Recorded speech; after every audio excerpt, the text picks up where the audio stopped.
Do you want to clap it in? Yeah. On 3. 1, 2. Welcome back to Absolutely the Best Podcast, a work in progress. I'm Zach, and with me today is another dum-dum using only 10% of his brain, George.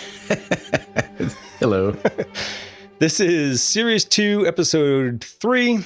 This is our MCU Adjacent series, so there will be at least one tie-in to that franchise. And today we're talking about Lucy from July 25th, 2014.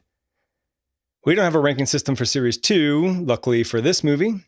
But after we discuss the movie, we will give the ratings for the movie and whether or not it's absolutely one of the best movies. Spoiler alert, it is not.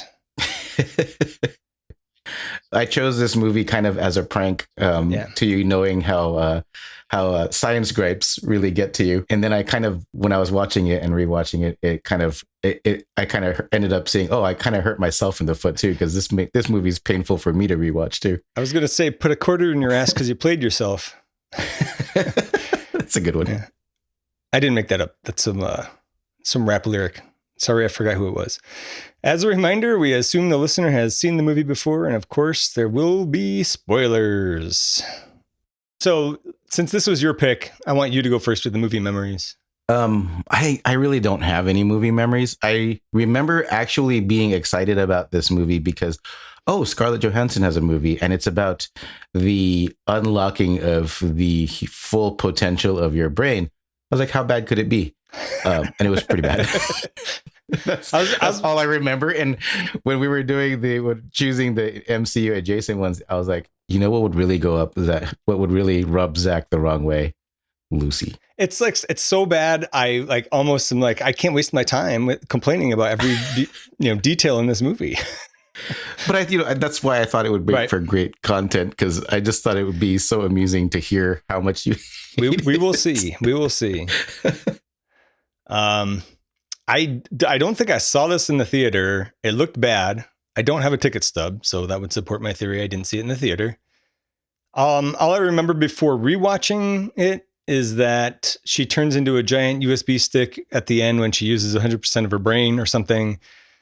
I rewatched it on Amazon, which had commercial breaks, even though I have a Prime membership. Maybe I don't have a Prime Plus membership or something. I don't know. Did you? Where did you watch it?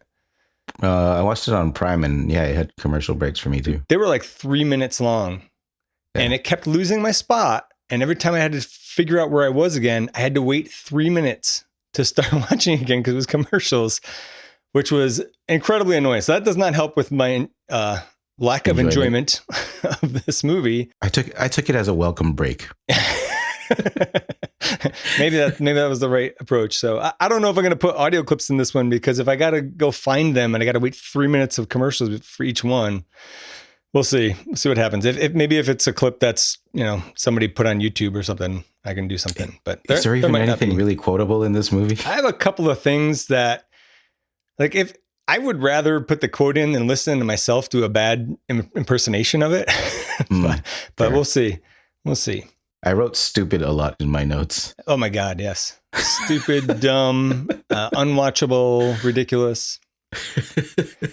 So since it's your fault that we had to watch this piece of shit, why don't you tell us what the MCU tie-ins are, as this is our MCU Adjacent series? I mean, the main one is Scarlett Johansson, right? Yep. Was there any other ones? Not that I found. Didn't catch anyone. Not that I found. I sort of looked, but I don't think so. Yeah. In my defense, I like a lot of Scarlett Johansson's movies. Yeah. This can't be one of her favorite ones. I know. I have something in my notes later, but I'm remembering it now, so I'll ask now. I wonder if, what's her husband's name? The guy on Colin Jost? Yes, Colin Jost. So I wonder if Colin Jost gives her shit about this movie. It'd be pretty funny. Yeah, he should. But with what she's been given to do in this movie, she's doing great, strong work, but it's it's really bad. It's a really bad movie. This is 24. This was before the Avengers, this was after everything. It's after I think it's right after the first Avengers. I think that's the first year. Hold on, I have that actually. Because there's just a point there where she just turns into the Black Widow for the rest of the movie. Right? yeah, kind of. Let me see the MCU list. So this was July 2014. This was after Winter Soldier.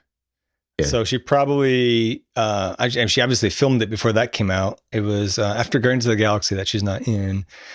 It was after.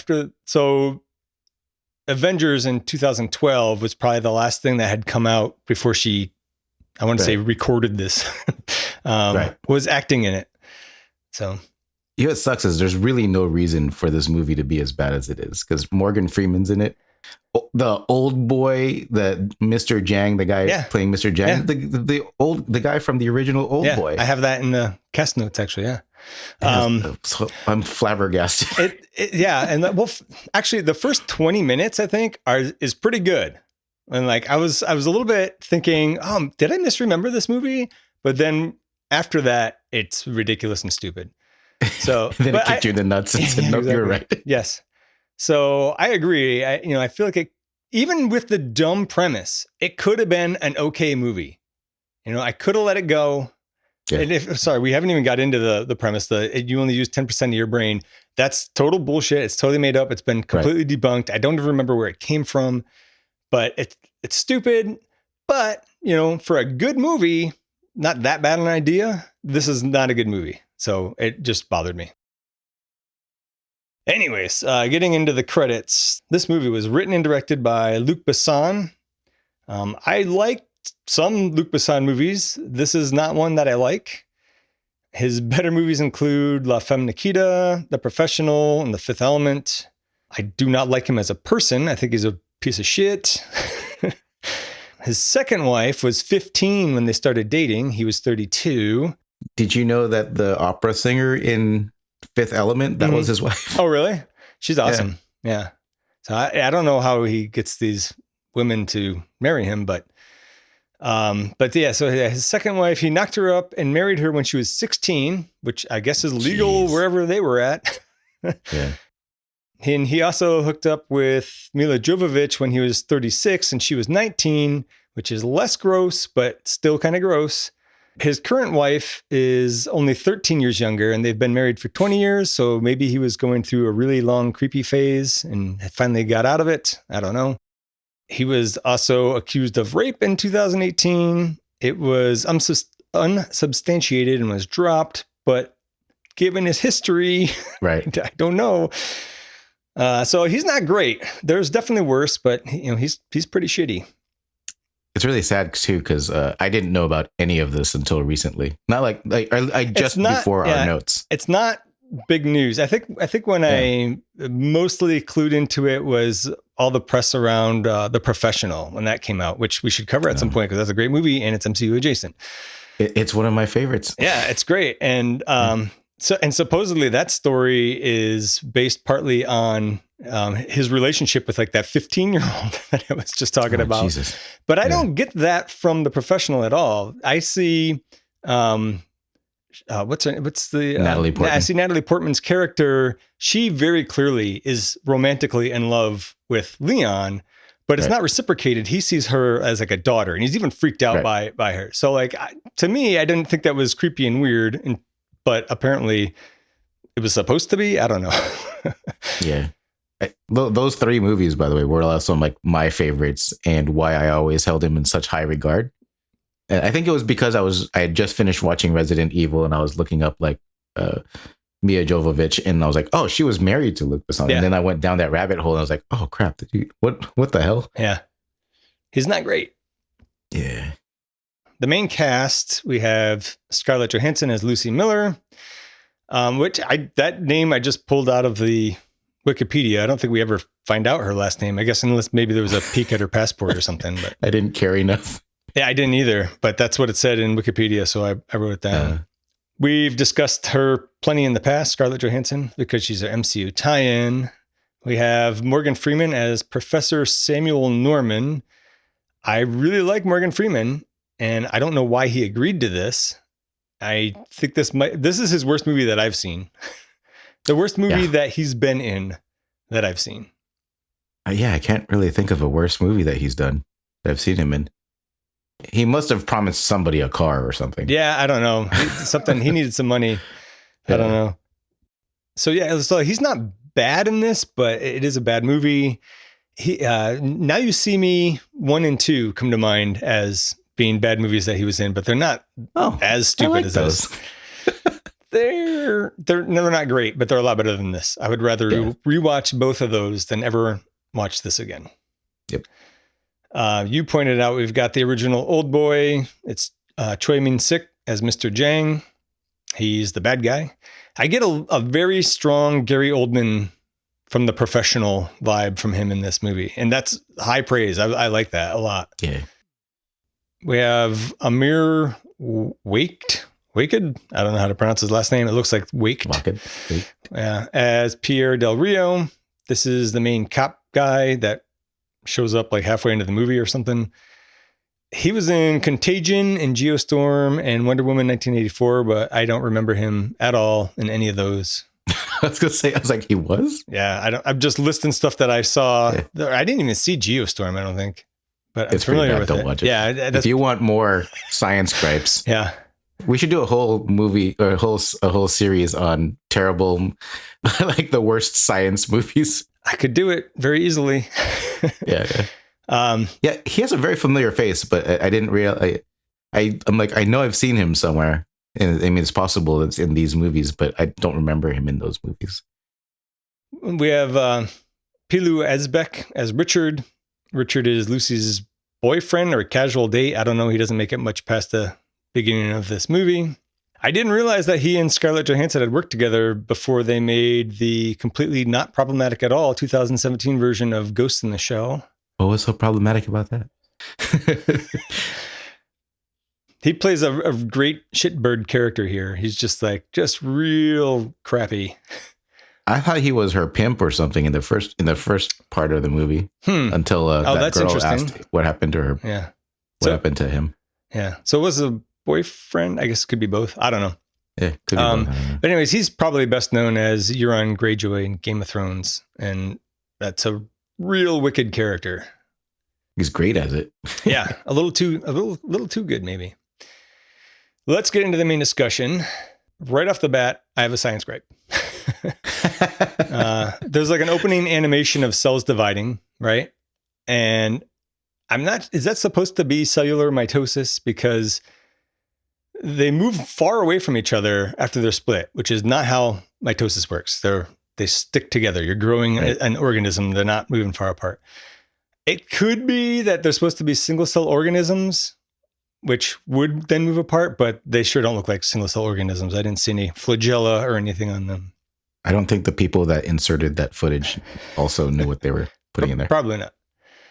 And then I also had a lol holy shit moment because it kind of opens like 2001. We get a monkey drinking in the stream. You know, like the first like 30 minutes of 2001 is all the apes, right?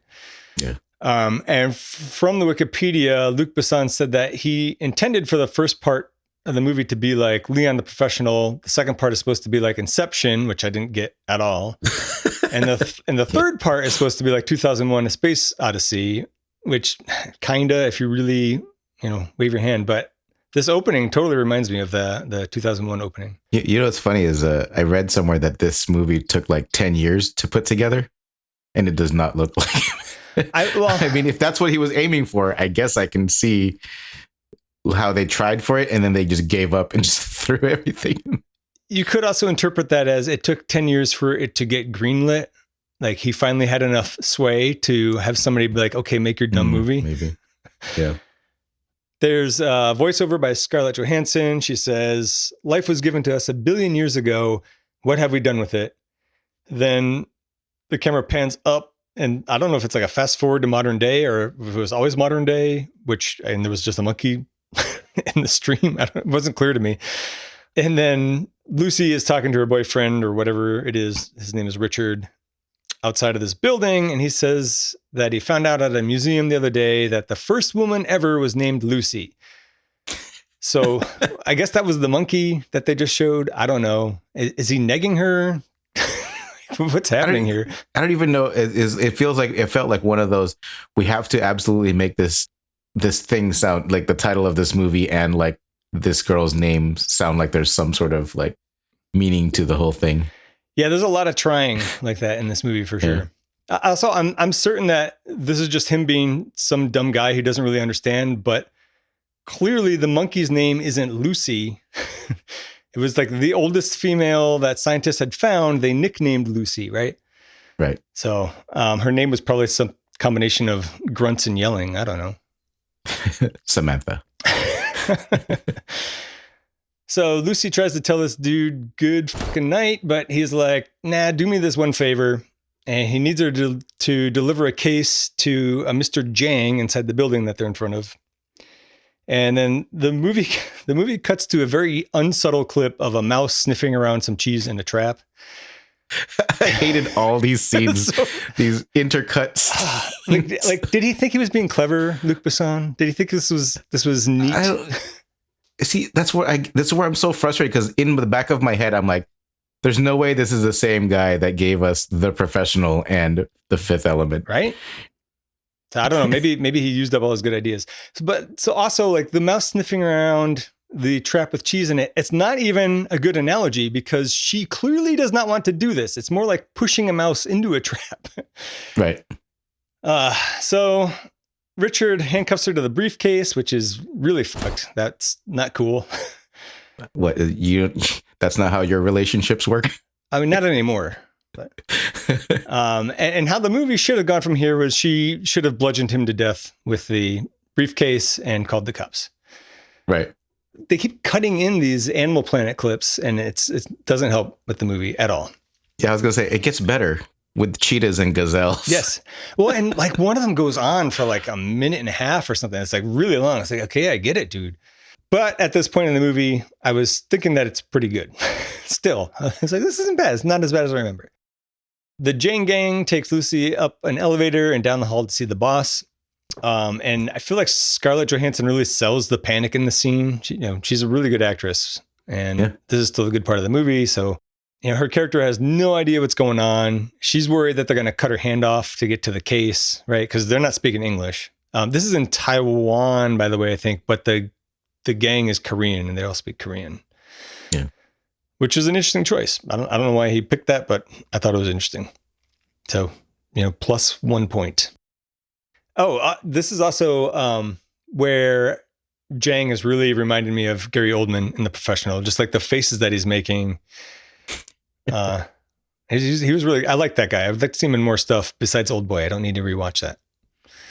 Yes. MCU tie-in also has Josh Brolin. Oh yeah, the remake. That's true. The remake, yeah. Oh, and what's her name? Scarlet Witch. Isn't she? The Scarlet Witch. Yeah. Elizabeth. All right. Well, I'll put it on the list, but I'm not going to pick it. Yeah. So they don't cut off her hand. They give her the code for the case, which is 140. And I can't remember the last time I saw a 3-digit combination lock. Is it briefcase from 1985? I don't know. It really would have been great if the combo was 143. It would have been poetic justice. Yes. Right. It took me a second. I was at first like, why? Which, might have even been funnier. I have a very specific memory as a kid of my dad. I forget if it was my dad or my mom. I think it was my mom's briefcase. It had a 3-digit lock on it. And like, if it was unlocked and you held in the little button to open it and flipped the wheels, that's how you set the combination. And I messed it up on her. And she was very upset. And I just remember sitting there going 0001, 002, 003. Thankfully, it was only 3 digits, but I did get it open for her. And I didn't have to sleep in the woods that day. Nice. So I guess everybody's worried that maybe the briefcase contains a bomb because Jang leaves the room and then everybody else gets these blast shields, which I thought that was kind of a cool scene. Really? I thought that was so dumb. Like, if there's a bomb in there, they look like riot shields. Like, well, I was like, how's that really going to save you from an actual explosion? Especially with Depends a suitcase. on how big the bomb is, I guess. Yeah. I mean, I don't know. At this point, I was like, okay, cool. I can roll with this because I knew it was going to get worse. So much worse.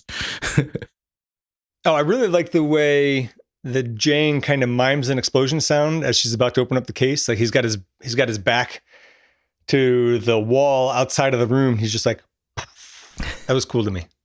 That demonstrates to me that Luc Besson can be a competent director. The rest of the movie has me questioning it. That could have just been like the actor improvising too. Yep, good point. Good point.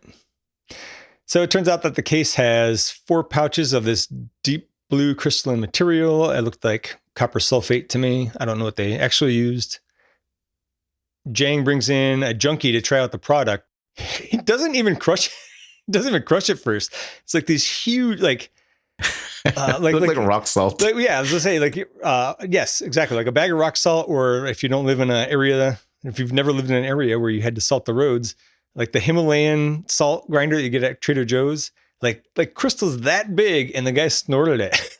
It's like, that's gonna hurt, and it's gonna be a lot less effective. But he seems to like it.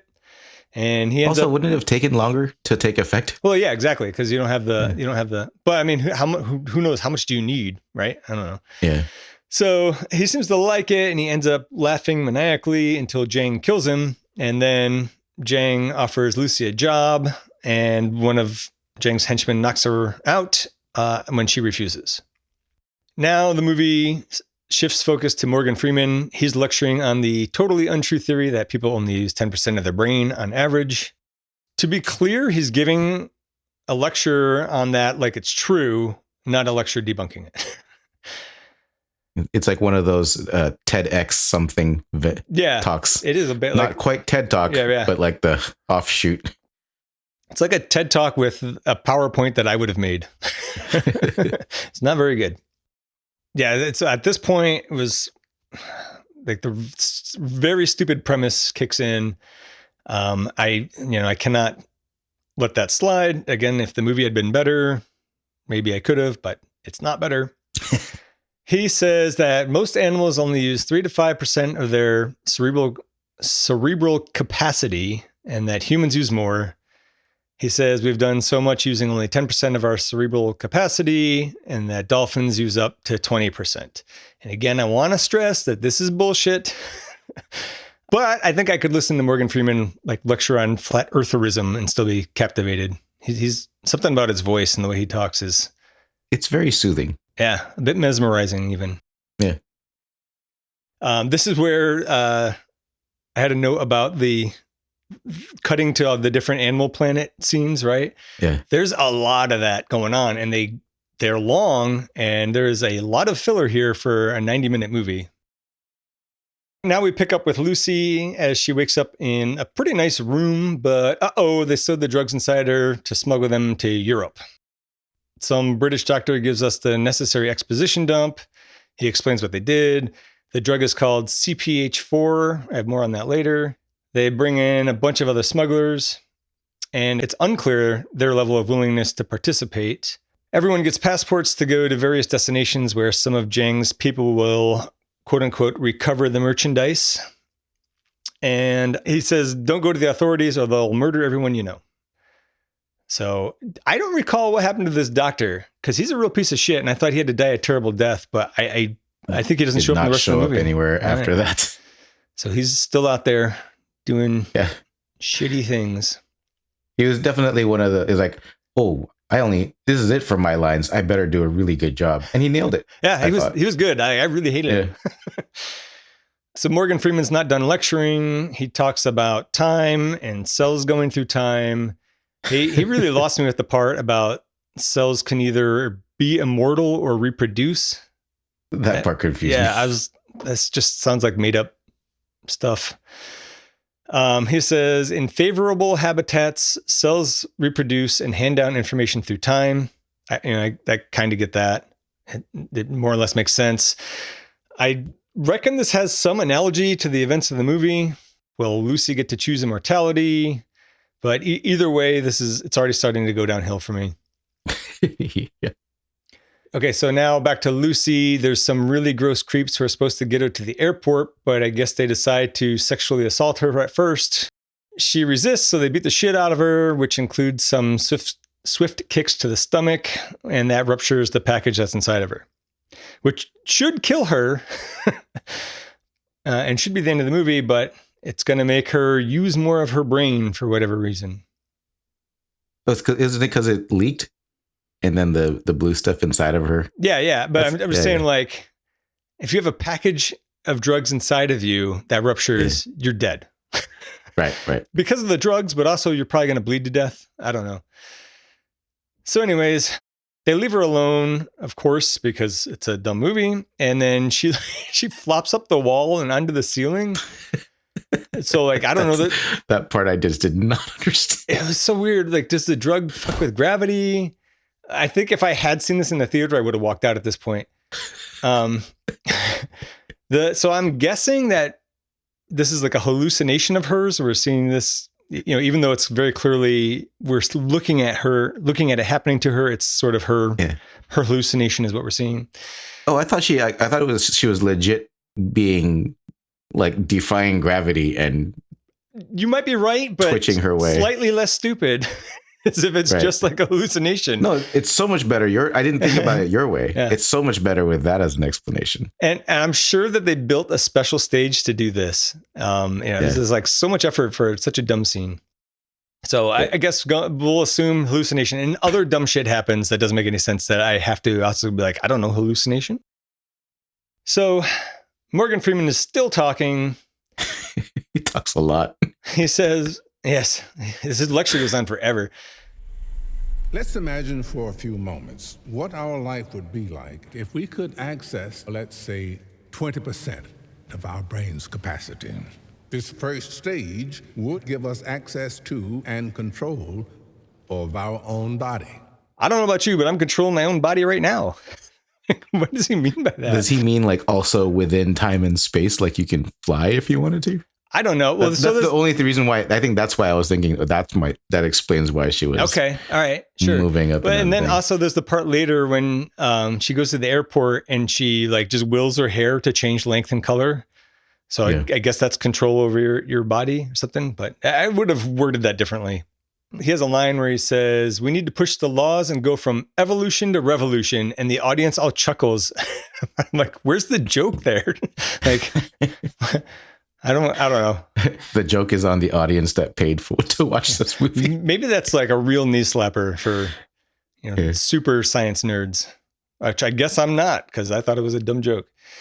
I didn't think it was a joke at all. I thought it was just like, because it kind of made sense, but everybody thought it was funny. Anyways, he lectures on and on about 100 billion neurons per human, of which only 15% are activated. There's more connections between neurons in the human body than there are stars in the galaxy. He says we possess a giant network of information to which we have almost no access, which sounds like he's suggesting that we're born with encyclopedic knowledge and beyond, but we can't access it. Like, that doesn't make any sense to me. Next, he says, would be control of other people, but for that, we'd need to access at least 40% of our brain's capacity. That also doesn't make sense to me. It's just, this movie's so dumb. My exact note here was, God damn it, this is dumb. After this... My notes say, Morgan Freeman starts talking about using 100% of your brain, and it's also stupid. He doesn't even get to 100%, though. Let me get there. Hold on, I'm almost there. So he says after that would be control of matter, but that's science fiction. That's what he says. That's science fiction. So I'm like, okay, everything else up to this was totally legit, right? Right. So then some clown in the audience asks, what would happen if you unlocked 100%? And Morgan Freeman has the audacity to say, I have no idea. Like, he never once thought about it, ever. I have everything mapped out up to 80%. Yeah. It's like, it's not possible to go higher than that. Like, oh man, that was infuriating. Like, this is life's work. The things going on in the writer's heads for that whole speech. So back to Lucy on the floor of this cell. She sits up and sits in a chair with perfect posture and just waits. So I don't know if that's demonstrating control over one's body. I'm telling you, this is the part where in my notes, I have Lucy wakes up and she is no longer Lucy. She is the Black Widow. She's a little bit more Black Widow here. Yeah, I'll give you that. One of the shitbags comes back and she lures him over, then disables him and takes his gun. And then she gets the fuck out of there, killing everyone she sees. And also eating all their food because I guess being smart and killing people is a real calorie burner. I had a pretty good laugh when she walks out to the cabbies that were outside the building and they're chatting in Mandarin.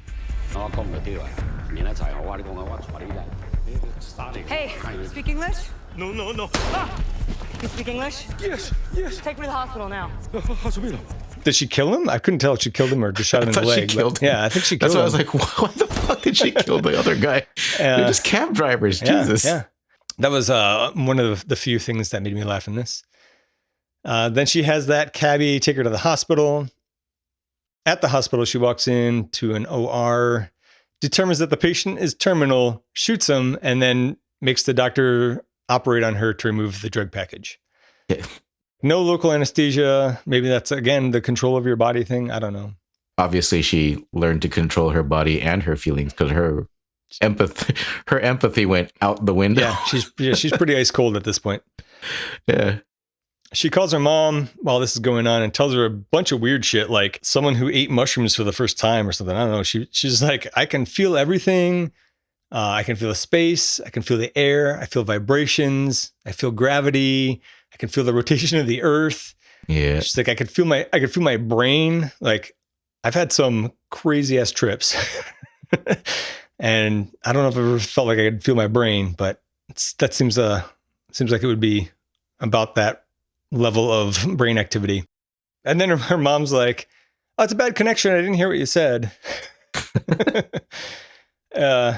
Then Lucy says that she remembers a cat they had when she was 1. And then she says, I remember the taste of your milk in my mouth. which, true or not, why would you say that to your mother? Right. So the doctor takes the bag out. She asks how much is left, and he estimates 500 grams. Then she asks him how long it will take for her body to get rid of the rest. How much is the rest? Like, what was the starting mass? He doesn't ask her that. He just wants to know what the drug is. Like, I'd be like, well, how full is this bag? I don't know. So, I mean, you do need to know what it is as well, but you're missing the critical. Right. Everything dissolves at the same rate, obviously. Yeah, clearly. So she tells him that it's CPH4, and the doctor says that pregnant women produce it in tiny quantities during the 6th week of pregnancy. It's probably bullshit, but it's interesting at least, was what I had written. And then I followed up on that, and it is bullshit without even having to look it up, actually, because the doctor then says it's what gives the fetus the energy to form all the bones in its body. I don't know. I don't know how you read that script and agree to deliver that line. Wait, so is CPH4 a real thing? Yes, and it's like it's this big weird protein. It's not like you could make a big bag of it or something. And it is something that actually no, I don't think it is something that's made by a pregnant woman's body. But there is such a thing as CPH4. It has nothing to do with like brain activity or whatever. I forget what it was exactly. I looked into it and I was like, this isn't worth my time. Okay. We'll just call it so much bullshit. for my side hustle idea. Well, and actually I think Luc Besson even said something in an interview that like there is something called CPH4, but it's not like this is a different CPH4. Like just coincidence that Jesus Christ. The abbreviation is the same. Anyways, the doctor is amazed that she's still alive, but he doesn't even know how much is in her body, so I don't know why he's amazed. Then she walks out of the hospital with no repercussions, no police, nothing for now. Wait, was the cab driver still outside? I don't think so. I don't remember. I don't remember. So. She told him to stay still, right? Yeah, maybe. I don't recall. But I'm actually a little confused as to what happens at this point. I think she goes to get retribution on Jang, and she goes back to his place. She's definitely walking through some building, just icing dudes left and right. Right. I guess the idea here is that if you're smart enough, you're automatically proficient with weapons. No training necessary. I'm telling you, she turned into the Black Widow right after that. Yeah, all right. You know what? I'm starting to believe your theory here. Yeah. And then just as I was thinking, why is she still wearing that hospital gown? She takes it off. This movie has a lot of cool sounding lines that make no sense. She stabs Jang through both his hands and says, Learning's always a painful process. Like when you're little and your bones are growing and you ache all over. how is that part of the learning process? Yeah, it's just growth. Right? Yeah, that's a You're not growing learning anything. process. I don't know. Then she says a bunch of other shit that's supposed to be profound, but I don't have the patience to complain about it all. She wants to know where the other mules are because she needs to find the rest of the drugs. Then she reads his mind, which I guess Morgan Freeman set up as a thing she'd be able to do. She sees Berlin, Paris, and Rome on some plane tickets. Well, I could have sworn there was like 6 or 7 other mules, though, not just 3. No, I thought there was just 4. Okay, so including her. Including her. Okay. Yeah. So I tried to go back and check, but I didn't want to sit through 3 minutes of commercials. You didn't want to rewind and then be subject to the commercials again. I jumped around at least twice trying to find that spot. And I was like, I just can't. This movie is not worth it. Then Lucy goes to visit her friend or roommate. I don't know. It wasn't clear to me. She uses her friend or roommate's laptop. And Luc Besson rips off a scene from his own movie. There's a scene in The Fifth Element where Lilu, is that her name? Lilu, right? Lilu, yeah. Yeah, she like reads the entire internet in like a minute, right? But here it's some dumpy Taiwan apartment, like present day. How fast can the internet be? It's like loading. And also, it wasn't that good of a computer too. No, yeah, exactly. It was a super old PowerBook or something. I don't know. Yeah. So then she finds some information about Dr. Samuel Norton, which is Morgan Freeman's character. His webpage is from the Boston University chemistry department.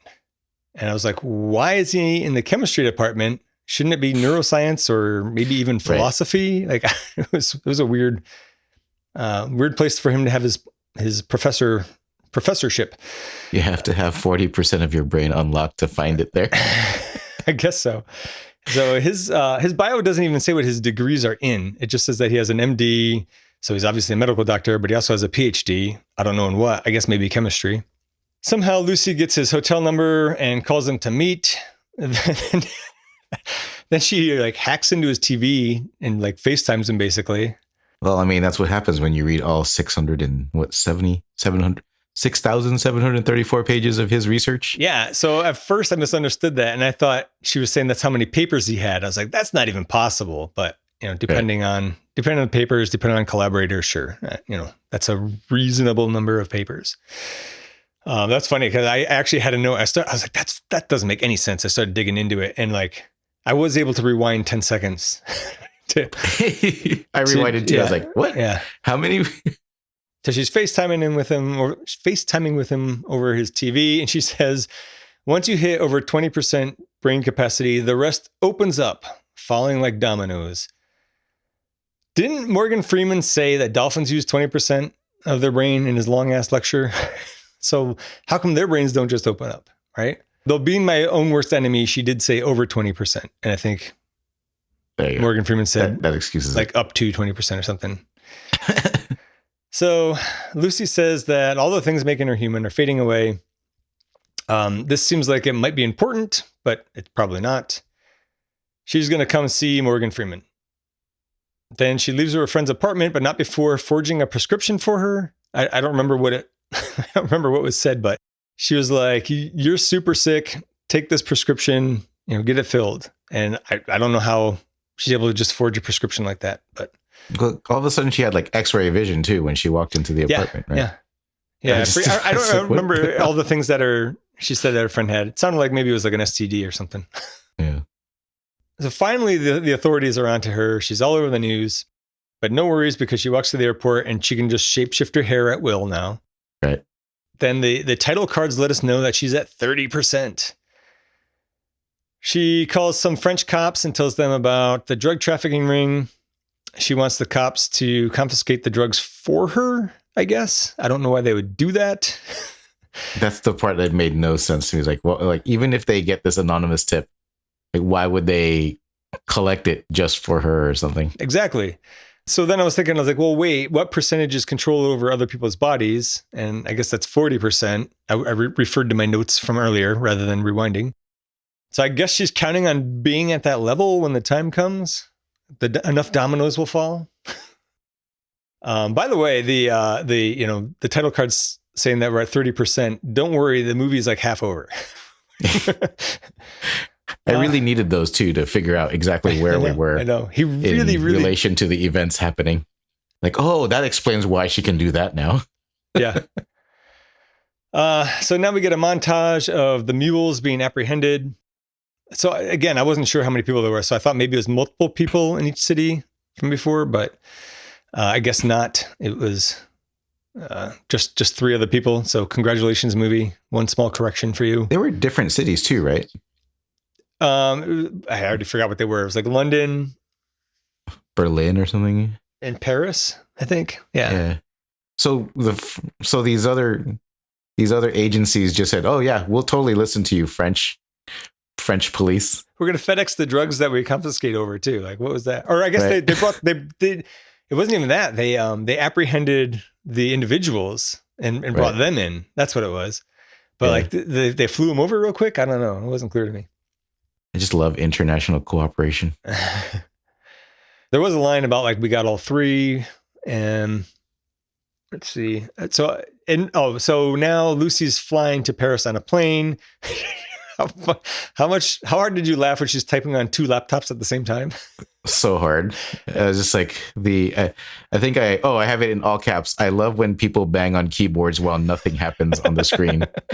I got to do that on a plane sometime, and just be like to see how much attention I can get. Like Jim Carrey in that God movie. Oh where yeah, he's just yeah. Well, that at least makes sense. He's God. right. That makes more sense than this. Yes. So God, who is totally real. What made me laugh the hardest though, not just her typing, but like the screens are like static because they're refreshing so quickly with information, which is not how computers work. I guess maybe she hacked it. I don't know. I mean, they're quantum computers at this point, or something. Maybe, or something, George. That's Yes. the key words here, or something. Yeah. She gets champagne on the plane, toasts no one, and says to knowledge. And she takes a sip, and she sees a molar in the bottom of the glass, and her teeth are falling out. Which, how did that tooth get into the glass from taking a sip? Right? And not noticing it. There's no blood. She coughs up a bunch of teeth, and then her fingernails and skin start to like flake off. I guess I didn't. This is the part where it starts falling. Like, this isn't the part where it starts falling apart, but it's I didn't get this. Like, her body's falling apart because it needs more blue stuff, or it needs more of the CPH4. I don't know exactly. I don't know. It's or something. I was like, it's so goofy. It's like she's turning into nanobots, right? And then I'm like, well, what happened to control over one's body? Right? She's completely out of control. She runs into the bathroom, eats a bunch more of the CPH4, and then she turns into light. I don't know what is going on. This is this is where I was like, it must be a dream or a vision or a hallucination or something, because she wakes up in a hospital and she's fine, right? Right. So I don't know. She was just tripping before. She tries to. She literally exploded in that bathroom. I don't know. She tries to leave. The cops confront her, and she makes them all pass out except for the one cop that she talked to earlier. I remember that scene from the trailer, actually. I think where like everybody just kind of passes out, and it was a lot cooler in the trailer than it was in the movie. The trailer didn't show you all the stupid shit all that the led up to dumb it. context. Yeah. She wants the confiscated drugs for safekeeping. Jang and some of his remaining men, I guess, are there too somehow for movie reasons. They go to where the mules are awaiting surgery to get their drug bags removed and assassinate everyone. And they cut the drugs out of the mules. Now Lucy's chasing someone in the cop's car. I don't know who. No, she's trying to escape. They were trying to hurry to where the mules were being held because she wanted to get to it, but then she didn't realize that Jang and the gang knew. Hey, that's a cool name. Cool band. I said the Jang gang before. You didn't hear that? Yeah. She didn't know that they were on their way to scoop it up. But she actually, no, I think she knew that they were on their way. So she was trying to hurry there and get it. Okay. All right. So I was like, what is going on here? But then it gets dumber. The cop tells Lucy because So they're being chased by police, and the cop tells Lucy that he can get the police to stop chasing them, and she's like, "Nah, don't bother." And then she causes all the cops to wreck. And again, like a cab, but wouldn't it have been easier to just have them called off? Like maybe no innocent bystanders would be killed. Yep. I don't know what part of the I have this one line in there where the French guy goes, "Hey, when you put everyone to sleep back there, do I need to be worried?" And I was like, who the hell wrote this? Yeah. Like, yeah, dude, you need to be worried. What does she even need you for? Yeah. Maybe he's just making small talk. Then they're back at the hospital. Is it a different hospital? Is that what's going on here? Because they're at they go back. They're in a hospital where it's a different hospital. Yeah. Okay, all right. Yeah. You've cleared it up a little bit for me. Half a percent better this movie just became. Because I think they basically took all the mules to another hospital, and she woke up in another place, in another hospital altogether. That actually makes sense. I feel like if she had woken up in the same hospital, it would have been like, what a coincidence. Right. Well, I mean, you don't get to insert a car chase scene. Another good point. If they wake up in the same hospital. Very good. And then your movie would only be like 80 minutes long. Yeah. You'd have to you don't get to kill a bunch of random French cops. You'd have to put in more Animal Planet clips. Yeah, exactly. In any case, Lucy gets the drugs after a totally ridiculous scene where the Korean dudes all try to fight her, but she makes them float away. And you heard me correctly. They float away. Yeah. She plants an awkward kiss on the cop for some reason, and then they leave again. Or not again, because you explained it. So then they just leave. Right. Jang sees them leave, and he follows them. Over at the university, I don't know which university that is, Morgan Freeman receives a call from Lucy, and then she's there. Like, she's on the phone with him, and then she just shows up. She can fully shapeshift now, by the way. I don't even know why she bothers with the phone. Like, does she even need the phone anymore? Can't she, like, there's that one scene where she's seeing radio waves, and I'm like, that was actually kind of cool. No, it was cool, but that's why I'm like, what are you bothering with a phone for? In a better movie, that would have been a better scene. Yeah. She gives some rambling speech that's basically every stoner thought someone has ever had. She's like, there's no numbers and no letters. She says this, I took particular issue with this next couple lines. She says, film a car driving down a road, speed it up infinitely, and the car disappears. Oh, the supporting graphics didn't fix that for you? Yeah. It would look like a blur, wouldn't it? Like, it doesn't disappear. Yeah, it doesn't disappear. It makes no sense. Actually, the supporting graphics did not support her claim. It turns into a blur and then it disappears. Yeah. If I recall correctly. Again, I did not rewatch. Also, she had said, speed up the image. And I was like, don't you mean movie? I thought she was supposed to be smart. The stoner revelations continue. Something, time is the true unit of measure. Without time, we don't exist. Time is unity. Then the Koreans come in and start killing everyone. She says, it's time to go then. And they slurry up the drugs in some saline, I assume, some kind of liquid. And no, I did not misspeak. I said slurry. It's not fully dissolved at all. And I feel like slurry is being generous. There's like these huge crystals of the stuff just sitting in the bottom of the bags. Then the doctor scientists hook her up to the IV bags. She says she'll build a computer and download all of her knowledge in it. And I guess that kind of explains the dumb ending we're about to get. But what is going to go in there? What new knowledge does she have? Isn't everything she knows just stuff that she read? I mean, I took it as like, I think that's why I call it the Venom computer at the end. Oh my God, yes. because it looks exactly like Venom. Yes. Because like, I think the point was that she dies in the end. And then because her body can't handle the transformation to 100%. Well, it's that stupid line that Morgan Freeman had before about cells can either reproduce or I don't remember what. Or pass the information. Something like that. I don't know. It was dumb. It was supposed to make sense. It doesn't. Yeah. Well, that's what I think that's what the passing of the USB stick to. Right. USB-A too, by the way. A Yes. USB-A stick of all things Yes. to Morgan Freeman. How many gigabytes could you fit on a USB drive in 2014? I don't know. I probably should have looked into that. But I don't know. I just don't understand that she doesn't have any new information. She just has it all in one spot. Like all the information is already out there. Whatever. Just download the internet, guys. It'll be fine. You're forgetting that meanwhile, outside the stupidest gunfight ever where everybody shoots at each other without taking cover is also happening. I think that was my next note. I just need to figure out where I was here. Wait. Yeah. The cops have a standoff with like 30 Koreans. Everybody's just shooting willy-nilly. I don't know why Lucy couldn't just make them all float away again. Right. Also, where did all those cops come from? I don't remember them showing up. Oh, because the other cop called them over or something to protect her. Is it come on over and get killed? She gets the IV infusions and her body somehow sucks the fluid in through the IV lines. And then she like barfs out a bunch of light.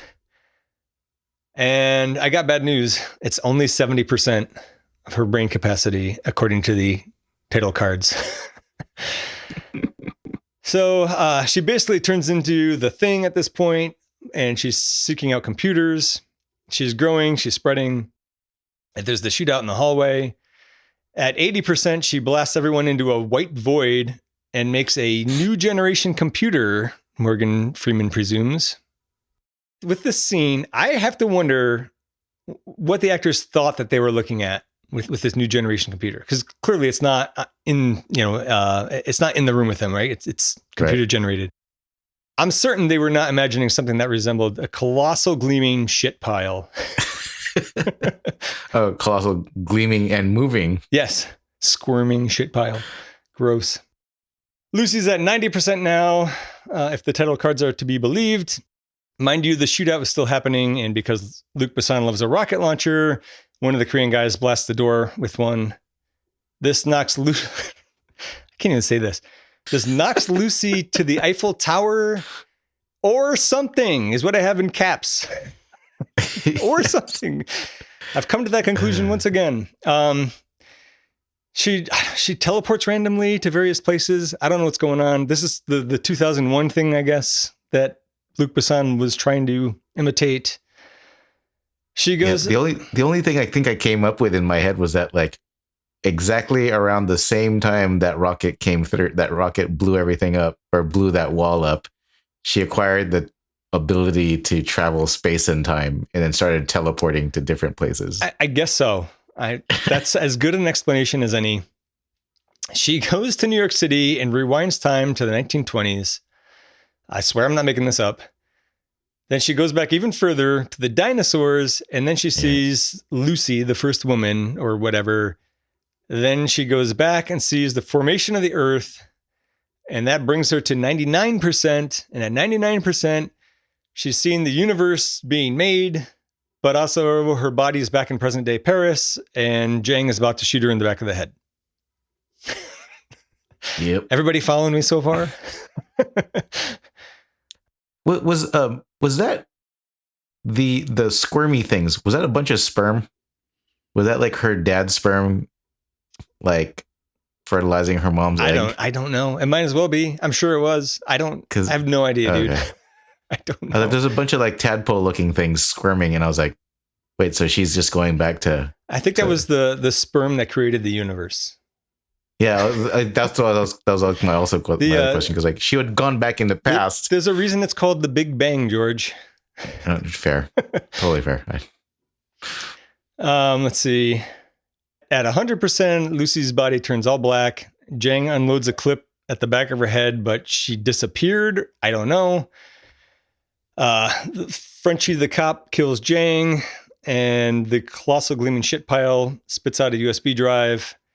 Morgan Freeman takes it, and the shit pile disintegrates.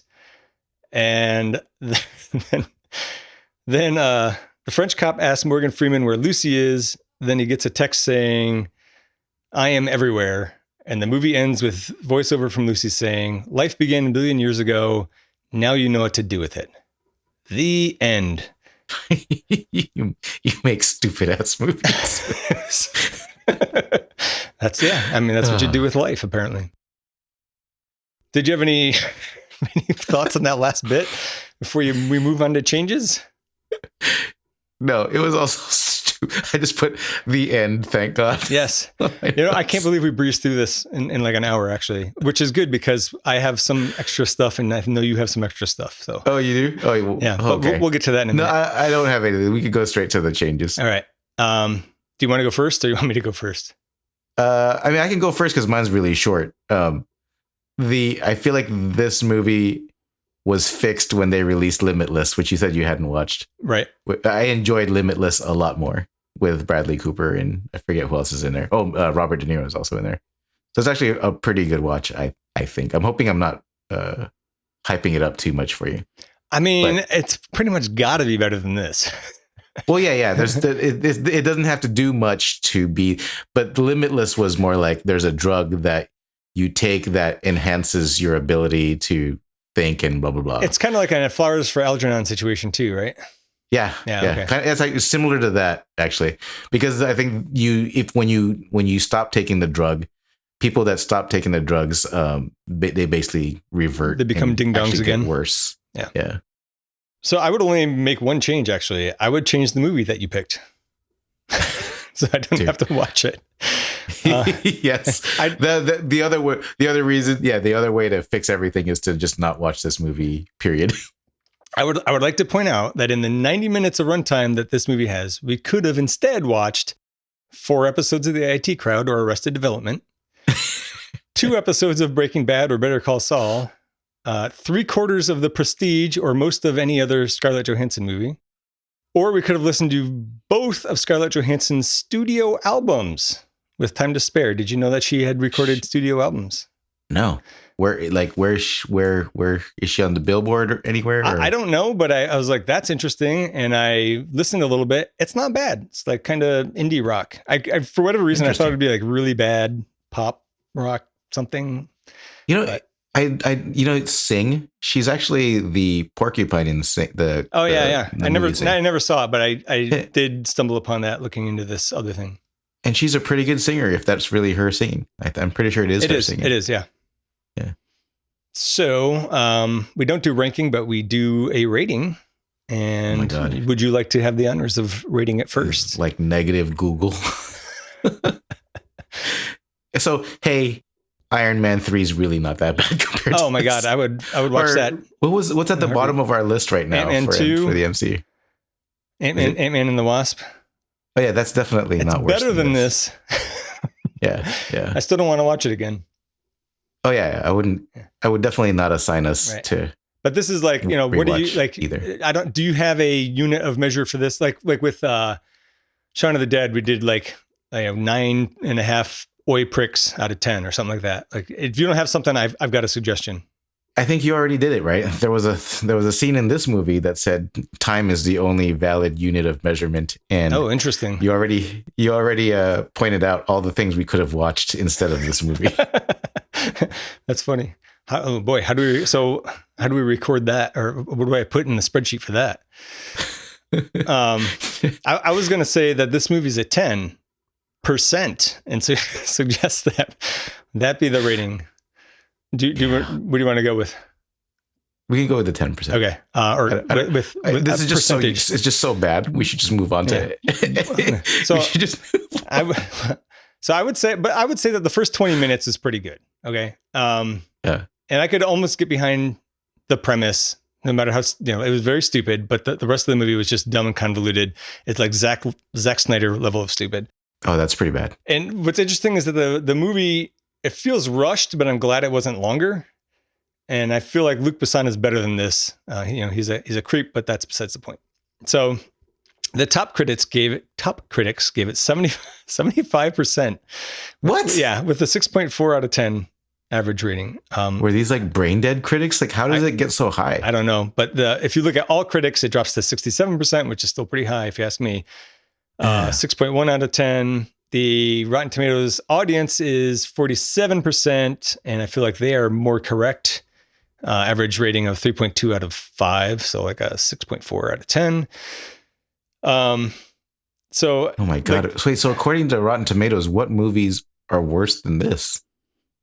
There's a bunch of them. I've definitely seen some zeros, but I don't know. I didn't really look into it. So I'm going to try to be fair here. And so if I'm giving it a percentage, like out of 100, I would give it a 35%. Yeah, it is not, okay I've watched it twice. So it's not a totally unwatchable garbage. It is really bad though. I don't ever want to have to watch it again, but it, at least had the decency to be brief. So if I have anything to do with it, you won't watch this again. Fantastic. But, so I give it a 35%, 35 out of 100. You want to throw me a number to write down later? I'm closer to the 30, but I'm That's okay fine. with 35. Well, we don't have to agree. That's the thing about this. Yeah. So you're giving it 30? Yeah. All right. I don't know what I just wrote that down on. I hope it wasn't important. Okay. So I'm going to jump in with my thing first because it's related to the movie, and then we'll go to your thing. Yeah. So I have a quiz for you. Ooh. Because I like to make quizzes. There's 6 movies that I found that also rely on this dumb 10% of your brain premise. So let's see how many you can get. You're definitely going to get one. There's one called Charlie from 1968, which is basically Flowers for Algernon. I had figured there was no chance of you guessing that based on the information that was given. So how many out of 5 can you get? The 5 remaining ones. So the first one is a 1986 sci-fi adventure starring Joey Kramer as David Scott Freeman. I don't know who that guy is. Shit. Veronica Cartwright as Helen Freeman. You know who Veronica Cartwright is, right? Nope. Don't. The woman in Alien who screams when the chest burster comes out and she gets covered in blood. Oh, I think the face is vaguely coming to mind, but I'm blanking. She's also in Invasion of the Body Snatchers, and at the end she approaches Donald Sutherland and is like, "Oh, I'm glad you made it," and he like does the scream point at her, and then right. She's got a good scream. Yeah, okay. Sarah Jessica Parker as Carolyn McAdams, and Paul Rubens as the voice of Max. Paul Rubens being Pee Wee Herman. Thank you. I was like, oh my God, I forgot it. I was like, that name I know. Right. So I'm guessing on that information you don't know what this 1986 sci-fi adventure is. So I'll give you a little more. David Freeman, a 12-year-old boy who is abducted by an alien spaceship and transported from 1978 to 1986. Alien scientists discover that humans only use 10% of their brains, and as an experiment, filled the remainder of David's with miscellaneous information. That is the last of my clues. Any guesses? I do not. Yep. Flight of the Navigator. Oh, wait. Really? Yeah. That's what that whole thing was on? I watched it as a kid, but I don't think I haven't watched it since. Yeah. All I remember is wishing I had that shiny spaceship. Oh, yeah. I always mix it up with whatever the one is where the kids have like it makes like a sphere around them. They control it with the computer, and like one kid goes down to the ground and everything. I forget what it's called. No idea what I'm talking about. I clearly missed the entire point of Flight of the Navigator. I saw it once as a kid. I don't remember it at all. Okay, next one. 1995 sci-fi drama starring Sean Patrick Flannery as Jeremy, name of the movie, Reed. So the character's nickname is the name of the movie. Mary Steenburgen as Jesse Caldwell. Lance Henriksen as Sheriff Doug Barnum. Jeff Goldblum as Donald Ripley. And it also has Ray Wise in it, if that helps, but probably not. Nope. So the description is Jeremy Reed has an incredible intellect as well as telepathy and paranormal powers like controlling lightning and magnetism. The movie questions the limits of the human mind and body while also displaying society's capacity for cruelty. So I also want to say in this one, there's no specific 10% of the brain line in it, but the Wikipedia entry on that myth does list this movie in pop culture section. Oh, yeah. The only thing I can think of is like The Fly. Jeff, Because you said Jeff Goldblum. Yeah, that would be more starring. So it's Powder. Oh, wait, I saw that one too. Yeah. That was pretty good. Yeah. I remember that. I think that director though is like a real creep. He makes Luc Besson look good. Oh my god, if I recall correctly. that's unfortunate. I remember liking that movie. Yeah, it's a good movie. It was back in the Blockbuster era, and I was like, I want to watch this. I was literally working in a movie store, not Blockbuster, but working in a movie store when that came out, and I watched it. Yeah. We have a 1991 rom-com fantasy starring Albert Brooks as Daniel Miller, Meryl Streep as Julia, no last name given, and Rip Torn as Bob Diamond. A man finds himself on trial in the afterlife. No? There's a lot of emphasis on what percentage of everyone's brains they use. Like some of them are like 90%. Daniel's is only 3%. Can't think of a movie about being on trial in the afterlife. I have no idea. Like there's a Korean movie called like the something of Path of the Gods or something, but I can't think of anything about like afterlife trials. Have you seen Defending Your Life? I have not. Oh, maybe that's why you don't know what I'm talking about. that's why. It's actually a really good movie. Yeah. I thought everybody saw it. It's a good comedy. Yeah, this dude just like he needs to get a lawyer in heaven to. I think he's in purgatory and he wants to go to heaven, and that's why he needs a lawyer. Wasn't clear to me. Or I don't know. I don't recall clearly, I guess I should say. Number 4, a 2011 sci-fi thriller starring Bradley Cooper as Edward Eddie Mora, Abby Cornish as Lindy. Oh, Limitless. Yeah, there you go. You better get this one. I knew that one. I was like, I know this one.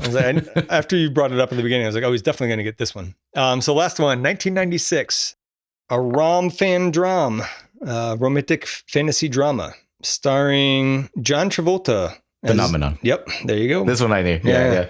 This was the one I was like, I only know of Phenomenon when he was, because it was the closest to Flowers for Algernon too.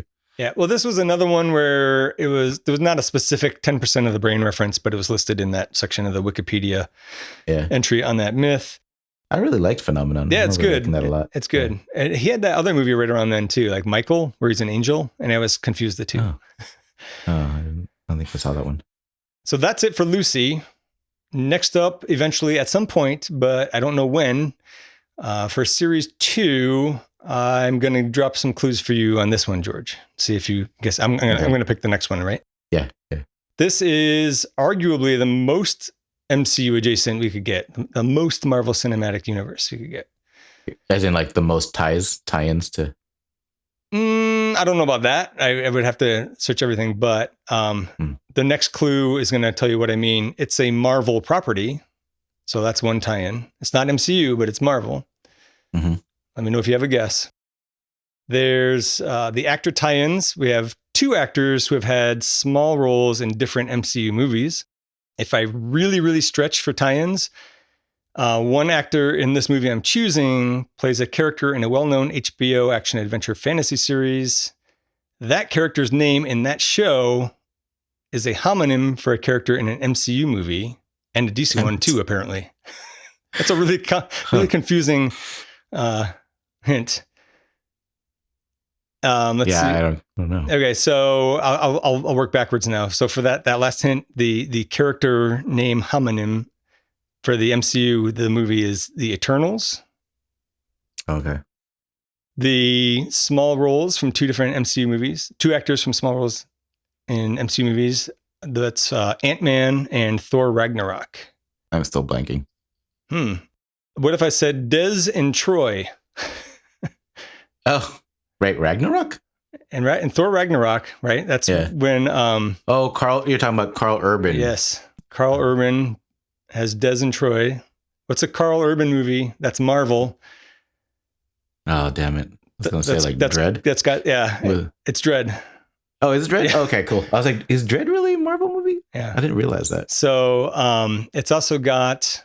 that's a movie they should redo. Yes. Oh man, I didn't write this. They should not redo. They should make a sequel to. Yeah. So it's also got Wood Harris in it, who's got that part in Ant-Man. He's one of the cops, right? In Ant-Man. Oh, yeah. And then my really confusing clue was, what's her name? I can't think of her name right now. But Lena Headey? Lena Headey. She Yeah. plays Cersei in Game of Thrones. And Cersei is the name of a character in the Eternals, and also apparently the name of a character in That's why you were asking some me of the about DC Cersei. movies. Yeah. Well, or in what was that? Creature Commandos. Yeah. No, Creature I just Commandos, happened to be watching Creature Commandos yesterday, and I was like, "What, Cersei?" It's good, right? Yeah. I'm so liking far, Creature I Commandos. only watched the first episode so far, but anyway, I was going to try to fool you into thinking I was picking Judge Dredd, which is also MCU adjacent, by the way. Yeah. But I don't know. I don't want to watch that. Don't make me watch it. You didn't want to put yourself through that right after Lucy. That's correct. So yeah. So I am the law. yeah. Law. We will be watching Dread next for series 2. Again, I don't know when that's going to happen, but George has one more thing. It's the end of the year, so I was curious about for you what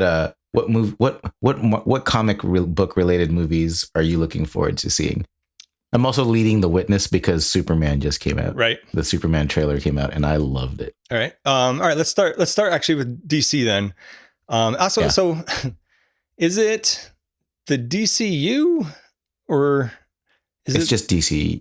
I think it's just DC Studios. Okay, that makes sense. Because I was like, shouldn't Yeah. it be the DCCU? Because No. DC. I think already stands for that's something. why I'm a fan of James Gunn. Right, of course. Mostly because like I don't think he's trying to embellish anything. I don't think he's trying to go crazy. He's just trying to take it back to what matters, which is the property and Detective Comics.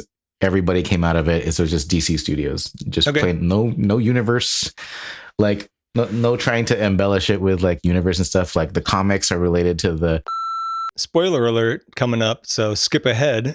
the cartoons that, you know, like I think even in that latest version of Creature Commandos, you saw the Justice League folks like dead in some vision, and the Hawk Girl outfit was actually accurate to the movie comic, the movie costume that they showed in the Superman.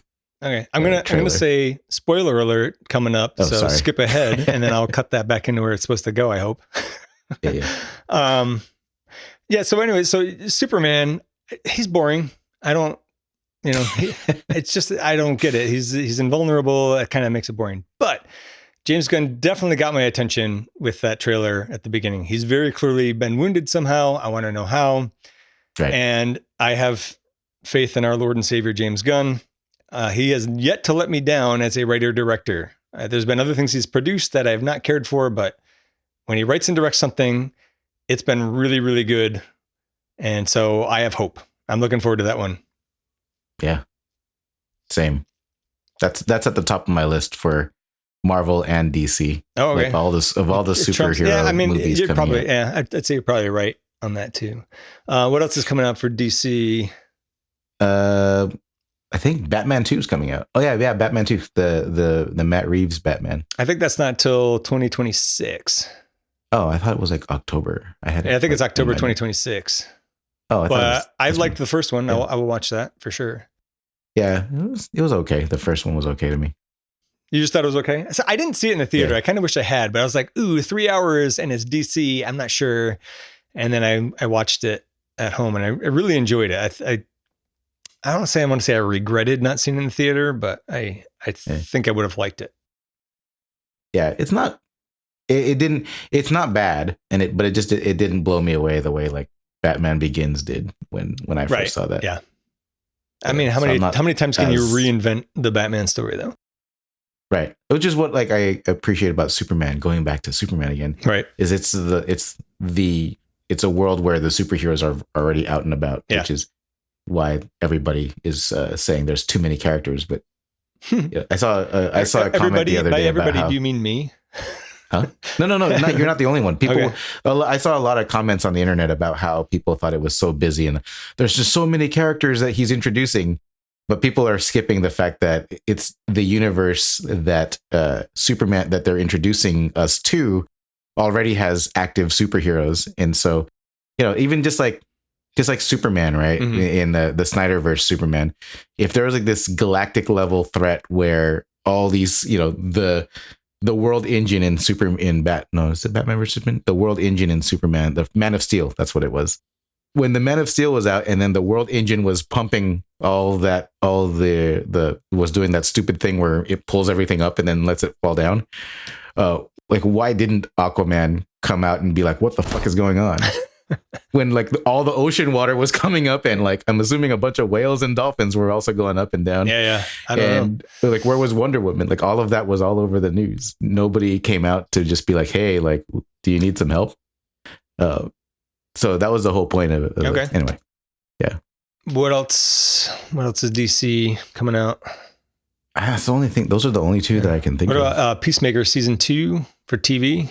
Oh, okay. I didn't have that on my radar for movies. I think that's coming out next year. But I am looking forward to that. Yeah, I am too. I liked the first season, and I like John Cena a lot. So, Yeah. Before we move on to the MCU movies, though, I did want to have a correction. I got to call myself out. I don't even remember how I figured this out. I was listening to some other podcast, I think, and it came up. I need to call you out too, because I'm pretty sure you agreed with me. I think it was obviously the Civil War episode. I said something about Alfre Woodard, who's in Civil War, right? She's at the elevator waiting for Tony at the beginning, right? Oh yeah. I said something about this being pre-Suicide Squad, before she was in that. That's not Alfre Woodard. That's Viola Davis. Oh.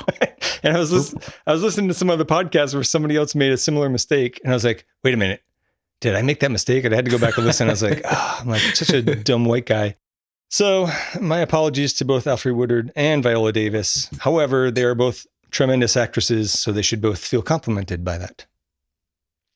Anyways, what do you got coming? Agreed. What do you got on your radar for MCU? My favorite is hopefully the final movie for that Spider-Man Beyond the Spider-Verse, the animation. I'm hoping that actually comes out in 2025. It's supposed to, but I don't know whether or not it's on track or not. It's not MCU, but that's Marvel. So it's Marvel. We Yeah, can it's be Marvel. excited about it. It's MCU adjacent. Yes. Well, I'm thinking like comic book movies in general. Okay, I got you. I don't care about it. I didn't bother watching the second one. The first one I thought was fine. The problem is everybody hyped it up so much. And I was like, yeah, it's pretty good, but I generally don't like animation. So I don't know why. I mean, again, I generally don't like comic book movies, but the MCU tends to be the exception there. So have you watched any of the DC animated movies? There's been DC animated movies. Oh, they're so much better than the movies, the real movies. Like there's one called Flashpoint, which is absolutely better than any of the trash that the Snyderverse put up. I've heard of Flashpoint. I didn't know what it was. Okay. I mean, Flashpoint was essentially what they were trying to get at with the Flash running back and forth and through time. Okay. If you can call that thing that he does with his legs running. Right. I was about to say, does he run like a goof in that too? Or But Thunderbolts, I guess if you were talking about MCU, I'm looking forward to Thunderbolts probably the most. Yeah, I think my expectations are probably too high, but I'm definitely psyched for that one. It might be awful. I don't know. I mean, the trailer just looks like it'll be fun. Yes, I agree. Yeah. I guess that's my expectation, is that it'll be fun. And I've never, with none of these, am I ever expecting for it to ever be, higher than halfway up our list again. No. I'm thinking like, I'm hoping better than Iron Man 2.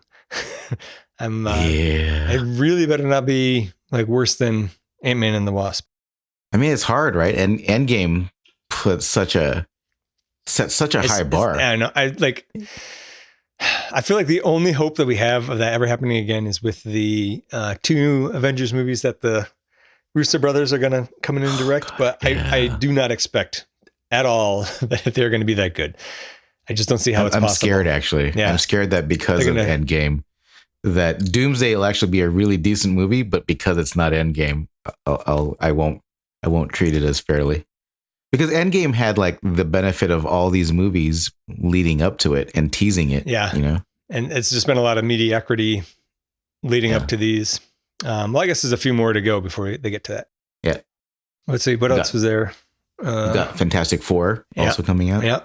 I don't know how to feel about that. I don't either. They were always kind of a lame family to me. I was about to say, I have no expectations. I kind of don't care if it's Yeah. I'll watch it at some point. If it gets good reviews, I'll go to the theater. I need an X-Men movie to come out, like a really good X-Men movie that erases the Brett Ratner trash that like happened before. Yeah. I do like Pedro Pascal. He's supposed to play Mr. Fantastic. Yes. And you know, I like him. He's really good in most things. Like The Last of Us, he was amazing in that. Yeah. And I guess he's good in Wonder Woman 1984, but that's such a horrible movie. I don't know how that movie got greenlit. I mean, I think it got greenlit on the success of the first one, which is a really good movie. But yeah. And then I think the last one I'm not looking as much forward to. I mean, I want to just to see it, but it's The Brave New World. Yeah. I'm a little scared that that's going to be so disappointing that it's going to be like another superhero comics or superhero movies just suck type of proof. But I'm hopeful. I'm still hopeful. Yeah, I am with you on that. I share your concern. Again, I'm expecting better than Ant-Man 2, hoping for better than Iron Man 2. Yeah. I don't think it's gonna hit the mid ranks. If it reaches Thor level of good, I'll be especially happy. I think that's about the best we could realistically hope for. Yeah, I think of all those Marvel movies, Thunderbolts is the one I have the most hope of, like rising beyond. It's like, the one middle. I'm most excited for sure. Yeah, I love Florence Pugh's Black Widow. I like the sarcastic. Oh yeah, Black Widow. Yeah. Are they all Black Widows, or is it only? Yeah, they're pretty much all Black Widows. I rewatched Black Widow already to prepare for. So did I. Excellent. Oh, nice. And they've mostly referred to them as widows, and so I wasn't sure. Are some of them Black Widows, and some of them are, I don't know. There's only Black and Brown Widows, right? Yeah. I don't want to be a Brown Widow. Anyways, anything else on that, or should we shut this shit down? No, I think we're good. All right. If you want to contact us, you can email us at absolutelythebestpodcast@gmail.com. You can join our Discord. There's a link in the show notes. Please do. We've been a lot more active there lately. It's been some good conversations. With me being confused as to where to put. Yes, you get to exactly. see me or read about me laying into George about how to use Discord correctly. George is a good sport about it, though. Discord etiquette. Yeah. Leave us a review. Please help us spread the word. Tell your friends. Tell 10% of your brain. And tell the other 90% of your brain. Thank you for listening, and have a great day. Absolutely the Best Podcast is a production of Audio Johnny, a subsidiary of Corporation Johnny. Corporation Johnny. If it exists, we own it.